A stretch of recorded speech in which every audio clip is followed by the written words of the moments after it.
గత 6 నెలల నుండి దేశంలో అరాచక పాలన చేస్తూ మావోయిస్టులను చంపడమే లక్ష్యంగా ప్రజల కోసం పోరాటం, పీడిత ప్రజల కోసం పోరాటం చేస్తున్న వారిని చంపడమే లక్ష్యంగా మోడీ, అమిత్ షా ఈ పాలన చేయడం జరుగుతుంది. 3 రోజుల కిందట హిగ్మాను పట్టుకొని ఆంధ్రలో పట్టుకొని హింసించి అనేక వేధింపులకు గురి చేసి వారి భార్యను ఇంకొక ముగ్గురిని హింసించి చంపడం జరిగింది. ఇది ముమ్మాటికి బూటకపు ఎన్కౌంటర్గా భావించవలసిన ఈ దేశ ప్రజలు ముమ్మాటికి కూడా అది బూటకపు ఎన్కౌంటర్గా భావిస్తున్నారు. వారు హిగ్మా గత 20 సంవత్సరాల నుండి పీడిత గిరిజన హరిజనుల కోసం వారికి కనీస అవసరాలు కూడు గుడ్డ వైద్యం కావాలని కనీస అవసరాలు కోరడం జరిగింది. వారిని పరిష్కరించకుండా, ఆ సమస్యను కేంద్ర ప్రభుత్వం పరిష్కరించకుండా చంపడమే లక్ష్యంగా పెట్టుకొని చంపడం జరుగుతుంది. నేను అడుగుతున్నా, ఇవాళ మోడీ గారిని, అమిత్ షా గారిని సూటిగా ప్రశ్నిస్తున్నా. ఇవాళ హిగ్మా ఎవరిని వేధించిండు? ఏ ప్రజలను చంపిండు? ఆయనే చేసిన మోసం ఏంది?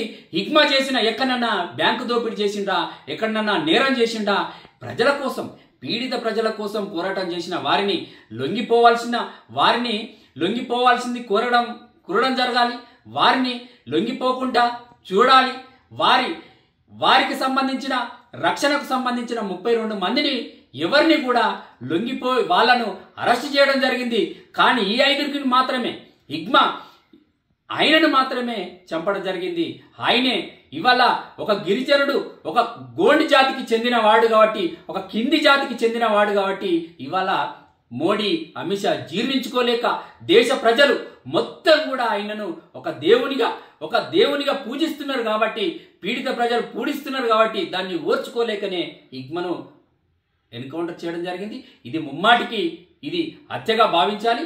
కోర్టులు కూడా సుమోటగా తీసుకొని వారి మీద కేసు నమోదు చేసి ఇవాళ ఎవరిని చంపినా కూడా నేరమే అని భావించాలి.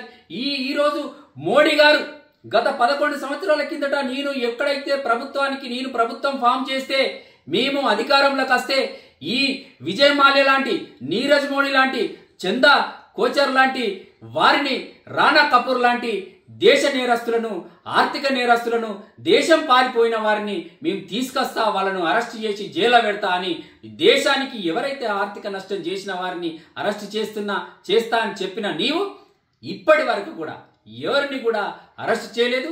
వారిని వేల కోట్ల రూపాయలు నష్టం చేసిన, వేల కోట్ల రూపాయలు ఎగ్గొట్టిన వారిని విడిచిపెట్టి ఎలాంటి నష్టం చేయని హిగ్మా లాంటి వారిని నేతను, హిగ్మా లాంటి మావోయిస్టు 20 సంవత్సరాలు ప్రజల కోసం పోరాటి, పీడిత ప్రజల కోసం పోరాటం చేసిన వారిని ఎన్కౌంటర్ చేయడం చాలా బాధాకరం.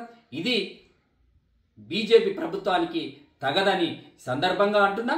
ఎవరైతే మావోయిస్టులు ఉంటారో మావోయిస్టులను సరెండర్ గమ్మని, లొంగిపోమ్మని చెప్పండి, కానీ ఎన్కౌంటర్ చేయొద్దని ఇవాళ బీజేపీ ప్రభుత్వాన్ని కోరడం జరుగుతుంది. ఎన్కౌంటర్ చేయడం, ప్రాణాలు తీయడం వల్ల సమస్య పరిష్కారం కాదు. ప్రాణాలు తీయడం ద్వారా వారికి కూడు గుడ్డ నీడను ఏర్పాటు చేయవలసిన బాధ్యత కేంద్ర ప్రభుత్వాన్ని ఉంది. అక్కడ ఆయా రాష్ట్రాలలో, ఆయా ప్రాంతాలలో వారికి సౌకర్యాలు కల్పించాలి, సమస్యను పరిష్కరించాలి. కానీ మనుషులను చంపడం ఇది పద్ధతి కాదు. ఇది సమస్య పరిష్కారం కాదు. మరో రకంగా మళ్ళా ఉద్యమాలు పుడతాయని, ప్రజా ఉద్యమాలు చేసే పరిస్థితికి వస్తుందని ఈ సందర్భంగా తెలియజేస్తున్నాం.